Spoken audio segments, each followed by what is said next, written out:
తరబడి ఎన్ని మందులు వాడినా మీ మోకాల నొప్పులు తగ్గట్లేదా? ప్రాణ పెయిన్ క్లినిక్ లో అత్యాధునిక చికిత్స. Welcome to Suman TV.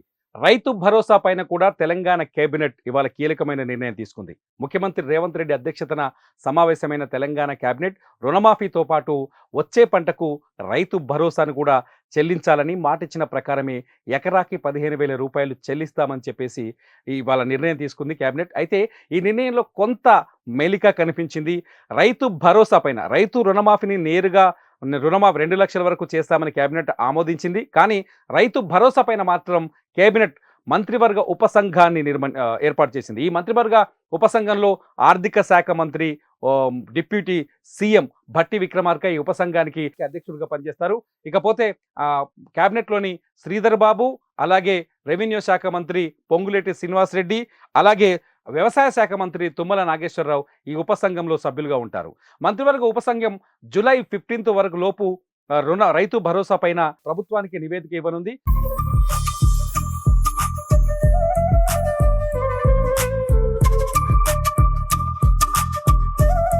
ఈ రైతు భరోసాని ఏ విధంగా చేయాలి, ఏ రైతులకి రైతు భరోసా అందించాలి, ఏ రైతులకి రైతు భరోసా అందించాల్సిన అవసరం లేదు అనే విషయాలపైన ఉపసంఘం సుదీర్ఘంగా చర్చిస్తుంది. అంతేకాదు వివిధ వర్గాలు, నాయకులు, రైతు సంఘాలు, అలాగే అనేక మంది మేధావులతో ఈ మంత్రివర్గ ఉపసంఘం భేటీ అవుతుంది. వాళ్ళ అభిప్రాయాలను తీసుకుంటుంది. ఎవరైతే ఎక్కువ పాజిటివ్ పాయింట్స్ చెప్తారో, వివిధ వర్గాల అభిప్రాయాలు తెలుసుకున్న తర్వాత వాళ్ళు ఇచ్చిన సలహాలు, సూచనల మేరకు ఒక నివేదికను తయారు చేస్తుంది మంత్రివర్గ ఉపసంఘం. ఆర్థిక మంత్రి, ఉప ముఖ్యమంత్రి అయిన భట్టి విక్రమార్క నేతృత్వంలోని మంత్రివర్గ ఉపసంఘం ఒక నివేదికను తయారు చేసి జూలై 15వ తేదీన ప్రభుత్వానికి అందిస్తుంది. ఆ తర్వాత జరగబోతున్న అదే సమయంలో తెలంగాణలో బడ్జెట్ సమావేశాలు జరగనున్నాయి. ఈ బడ్జెట్ సమావేశాల్లోనే మంత్రివర్గ ఉపసంఘం అందించిన నివేదిక పైన చర్చ జరిగే అవకాశం ఉంది. ఆ చర్చ తర్వాత ప్రభుత్వం రైతు భరోసా పైన నిర్ణయాన్ని ప్రకటించే వీలుంది. ఈ విషయాన్ని అన్నిటినీ స్పష్టంగా ముఖ్యమంత్రి రేవంత్ రెడ్డి ఇవాళ కేబినెట్ భేటీ సమావేశం తర్వాత చాలా స్పష్టంగా ప్రకటించారు.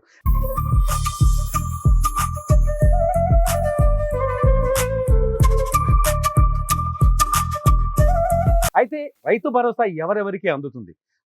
గతంలో టీఆర్ఎస్ ప్రభుత్వం, దేశంలో తొలిసారిగా టీఆర్ఎస్ ప్రభుత్వమే ఈ రైతు బంధు పథకాన్ని తీసుకొచ్చింది. రైతులకి పంట సాయాన్ని అందించడమే రైతు బంధు పథకం యొక్క లక్ష్యం. ఎకరాకి 5,000 రూపాయల చొప్పున ఈ రైతు బంధు కింద పంట సాయాన్ని అందించింది కేసీఆర్ ప్రభుత్వం. దీంతో రైతులు పంటకు పెట్టుబడి పెట్టడం కోసం అప్పులు చేయాల్సిన అవసరం లేదు. ఎకరాకి 5,000 రూపాయలు ఇవ్వడం వల్ల ఎరువులు కొనుక్కోవచ్చు అనే ఉద్దేశంతో ఈ పథకాన్ని అప్పట్లో కేసీఆర్ ప్రభుత్వం తీసుకొచ్చింది. ఆ తర్వాత కేసీఆర్ ప్రభుత్వం తీసుకొచ్చిన ఈ నిర్ణయాన్ని కేంద్ర ప్రభుత్వం కూడా అమల్లోకి తీసుకొచ్చింది. చిన్న సన్నకారు రైతులకు 2,000 రూపాయల వరకు పంటకి ఆర్థిక సాయం అందిస్తూ వస్తుంది. ప్రస్తుతం ఈ ప్రక్రియ కొనసాగుతుంది. అయితే రైతు భరోసానే ఇప్పుడు రేవంత్ రెడ్డి సర్కార్ కావచ్చు, కాంగ్రెస్ ప్రభుత్వం రైతు భరోసా కింద రైతులకు అందించాలని నిర్ణయం తీసుకుంది. మొన్న ఏదైతే ఎన్నికలకు ముందు వాళ్ళ మేనిఫెస్టోలో పెట్టిన 6 సూత్రాల్లో, 6 వాగ్దానాల్లో ఈ రైతు భరోసా కూడా కీలకమైన వాగ్దానంగా నిలిచింది. ఎకరాకి 10,000 కాకుండా 15,000 రూపాయల చొప్పున రైతు భరోసా అందిస్తామని చెప్పింది. అంతేకాదు కౌలు రైతులకు కూడా రైతు భరోసాని అందిస్తామని హామీ ఇచ్చింది. అంతేకాదు రైతు కూలీలకు కూడా ఆర్థిక సాయం అందిస్తామని చెప్పేసి గతంలో కాంగ్రెస్ తమ పార్టీ ఎన్నికల మేనిఫెస్టోలో ప్రకటించింది. అయితే మేనిఫెస్టోలో చెప్పిన ప్రకారం, మేనిఫెస్టోలో పెట్టిన విధానాల ప్రకారం రైతు భరోసా పథకాన్ని తీర్చిదిద్దేందుకే ఇప్పుడు మంత్రివర్గ ఉపసంఘాన్ని ఏర్పాటు చేస్తున్నామని రేవంత్ రెడ్డి ప్రకటించారు. ఈ మంత్రివర్గ ఉపసంఘం రైతు భరోసా ఏ రైతులకు అందించాలి అంటే, రైతుల్లో ఎక్కువ భూమి ఉంది అంటే ఎకరాల కొద్ది భూములు ఉన్న వాళ్ళకి, హైదరాబాద్లో ఉంటూ ఊళ్ళలో 100 ఎకరాల వ్యవసాయం చేస్తున్న వారికి, లేకపోతే ఇన్కమ్ ట్యాక్స్ కడుతున్న వాళ్ళకి, లేకపోతే అంటే చిన్న సన్నకారు రైతులకే కాకుండా పెద్ద రైతులకు కూడా ఇప్పటివరకు రైతు భరోసా అందింది. అదే పద్ధతిలో మళ్ళీ రైతు భరోసా అందించాలా, లేకపోతే ఏదైనా కట్ ఆఫ్ పెట్టాలా, 5 ఎకరాలు 6 ఎకరాల వరకే అందించాలా, లేకపోతే 10 ఎకరాలు 15 ఎకరాల వరకే రైతు భరోసా ఇవ్వాలా? గత ప్రభుత్వంలో చాలా స్పష్టంగా రైతు బంధు విషయంలో కొండ గుట్టలైనా సరే, మెట్ట భూమి అయినా సరే, ఎటువంటి భూములున్నా ఎకరాన్ని లెక్కగట్టి ఆ రైతుకి బ్యాంక్ అకౌంట్లో రైతు బంధుని వేసేవారు. 20 ఎకరాలు ఉంటే అందులో సాగు చేసేది కేవలం 5 ఎకరాలైనా సాగు చేయని మిగతా 15 ఎకరాలకు కూడా రైతు బంధు అందజేశారు. అయితే కాంగ్రెస్ ప్రభుత్వం ఇవ్వబోతున్న రైతు భరోసా కూడా అదే విధంగా ఉంటుందా, అలాగే ఇవ్వాలా లేదా అన్నది ఇప్పుడు మంత్రివర్గ ఉపసంఘం తేల్చబోతుంది.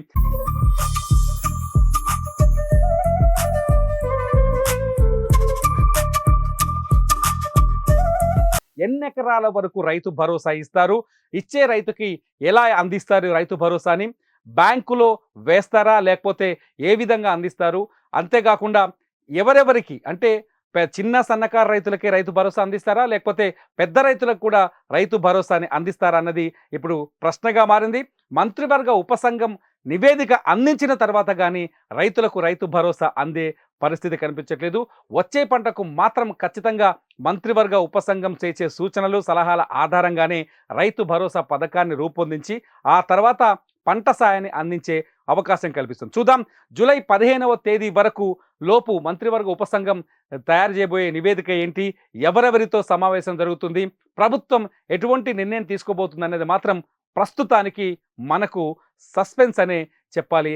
మొత్తంగా రేవంత్ రెడ్డి సర్కార్ ఇవాళ క్యాబినెట్లో రెండు కీలకమైన నిర్ణయాలు తీసుకున్నాయి. ఒకటి రైతు రుణమాఫీ 2 లక్షల వరకు ఏకకాల రుణమాఫీ, రెండోది వచ్చేసి రైతు భరోసా పైన ఉపసంఘం ఏర్పాటు. మొత్తంగా చాలా స్పష్టంగా మరికొన్ని విషయాన్ని కూడా తెలియజేశారు రేవంత్ రెడ్డి. ఇక్కడ నుంచి ప్రభుత్వం తరఫున మాట్లాడడానికి కేవలం 2 మంత్రులనే నియమిస్తున్నామని, ఆ 2 మంత్రులు ప్రకటించిందే ప్రభుత్వ పరిపాలన విషయాలు ప్రకటించినవే ఫైనల్ అని, మీడియాలో వచ్చే అనేక మంత్రులు కానీ వారి వారి శాఖల విషయంలో కానీ వాళ్ళు చేసే ప్రకటనల పట్ల కొంత కన్ఫ్యూజన్ నడుస్తుందని మీడియాలో, దీనికోసం కేవలం శ్రీధర్ బాబు అలాగే పొంగులేటి శ్రీనివాసరెడ్డి ఇద్దరు చెప్పిందే అధికారిక ప్రకటన అవుతుందని, మిగతా మంత్రులు ఎవరైనా ఉంటే వాళ్ళ శాఖలకు సంబంధించిన విషయాలు ప్రకటిస్తే దాన్ని అధికారికంగా ధృవీకరించవచ్చని కొత్తగా మీడియా సమాచారం విషయంలో కూడా ఒక నిర్ణయం తీసుకున్నారు. చూద్దాం మొత్తంగా రేవంత్ రెడ్డి సర్కార్ మాత్రం ఇవాళ కీలకమైన 3 నిర్ణయాలు తీసుకుంది. ఒకటి రైతు రుణమాఫీ, రెండోది వచ్చేసి రైతు భరోసా, మూడోది వచ్చేసి మీడియాతో ఎలా వ్యవహరించాలన్నది. చూద్దాం జూలై 15వ తేదీన మంత్రివర్గ ఉపసంఘం ఎటువంటి నివేదిక ఇవ్వబోతుందో.